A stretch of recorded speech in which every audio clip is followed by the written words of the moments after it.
নাম ছিল হাত পা জায়গা রাখছি ওই যেটা এইখানে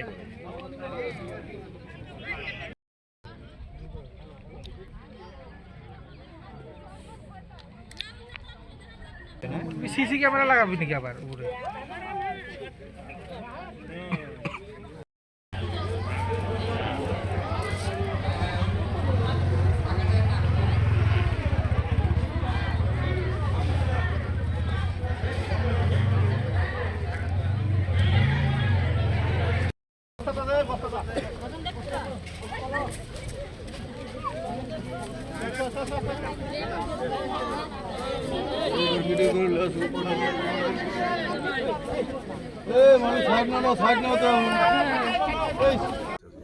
তার মানে মোর সৰু খুৰী প্ৰয়াত তন্দ্ৰা ভট্টাচাৰ্য, বয়স আনুমানিক ৬২-৬৩ মান হ'ব। তেখেতে সদায় প্ৰাতঃভ্ৰমণ, তাৰপিছত আপোনাৰ সান্ধ্য ভ্ৰমণ এইবিলাক কৰি তেখেত বৰ সুস্থই আছিল আৰু তেখেতৰ এনেকুৱা এটা তেওঁ নিৰোগী আছিল, কিন্তু তো প্ৰেছাৰ চুগাৰ এইবিলাক একোকে নাছিল।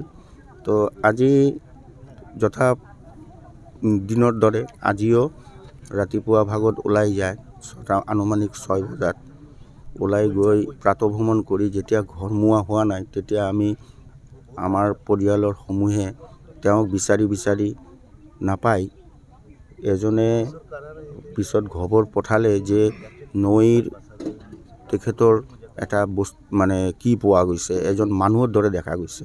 আমি ততাতৈয়াকৈ নৈৰ পাৰত আহোঁ আৰু পুলিচ প্ৰশাসনক খবৰ দিওঁ আৰু তেখেতক সেই নৈৰ পৰা টিপকাই নৈৰ পৰা তেখেতৰ নিশ্চৰ দেহ উদ্ধাৰ কৰা হয় আৰু তেখেত ইতিমধ্যে পৰলোক প্ৰাপ্তি হয়। আৰু আজি বৰ এইটো মৰ্মান্তিক ঘটনা, কাৰণ তেখেতে সদায় এই বাটেৰেই অহা যোৱা কৰে, কেতিয়াও তেনেকুৱা ঘটনা হোৱা নাই। আজি ঈশ্বৰ বা ভগৱানে জানে কি কাৰণে তেখেতৰ এনেকুৱা মৰ্মান্তিক তেখেতে মৃত্যুক সাৱটি ল'লে। ঈশ্বৰ বা ভগৱানেই তেখেতৰ এই মানে যিটো জানে। তো মই তেখেতৰ আত্মাৰ সদ্গতি কামনা কৰিলোঁ। এইটো হৈছে আমাৰ আঠানী ৰাজহুৱা শ্মশান ঘাট।